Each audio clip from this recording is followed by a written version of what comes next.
सूत जी महाराज भागवत रूपी तत्व का रसास्वादन करते हैं और यहीं पर आपने फरमाया भागवत की क्या महत्ता है। जन्म जन्मांतरे भवेत पुण्यम तदा भागवतम लभेत।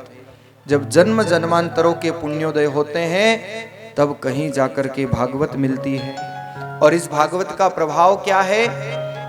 काल व्याल मुख ग्रास त्रास निर्नाश हेतवे श्रीमद् भागवतम शास्त्रम कलौ कीरेण भाषितम।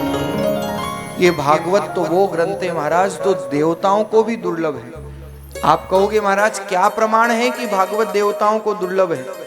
इसलिए भागवत के मंगलाचरण में जब सुखदेव जी राजन परीक्षित को कथा सुनाने लगे तो आप सबको पता है कि सुखदेव जी राजन परीक्षित का 7 दिन में मोक्ष करना चाहते हैं।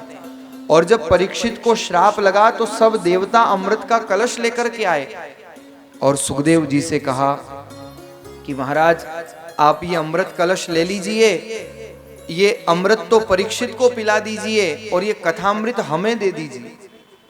लेकिन ध्यान रखना जब सुखदेव जी के पास देवता आए तो सुखदेव जी कहते हैं क्व सुधा क्व कथा लोके क्व काचः क्व मणिर्महान्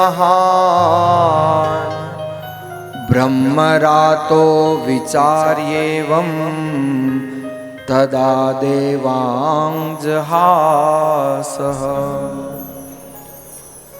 सुखदेव जी ने कहा देवताओं तुम बड़े स्वार्थी हो। क्व सुधा क्व कथा लोके, कहां तो अमृत और कहां कथामृत। अरे तुम कांच का टुकड़ा लेकर के और मणि लेना चाहते हो। अब कोई कांच का टुकड़ा ले, कांच का टुकड़ा दे और मणि लेना चाहे तो वो सौदा कहां संभव होगा? ये सब मणि के व्यापारी हैं यहाँ। इसलिए भागवत के प्रथम महात्म्य में मणि की चर्चा है। व्यास जी ने कहा सुखदेव जी के माध्यम से देवताओं तुम कांच का टुकड़ा देकर के और मणि चाहते हो, ये संभव नहीं है। क सुधा क्व कथा लोके क्व काच क्व मणिर महान। अरे तुम्हारा अमृत तो केवल अमरता प्रदान करेगा, लेकिन हमारा कथामृत जीवन में अभयता भी प्रदान करेगा और जीवन में अमरता भी प्रदान करेगा। इसलिए अमृत से भी श्रेष्ठ है कथामृत। सुखदेव जी ने मना कर दिया सुराणाम अपि दुर्लभम। इसलिए ये वो भागवत है जो देवताओं के लिए भी दुर्लभ है।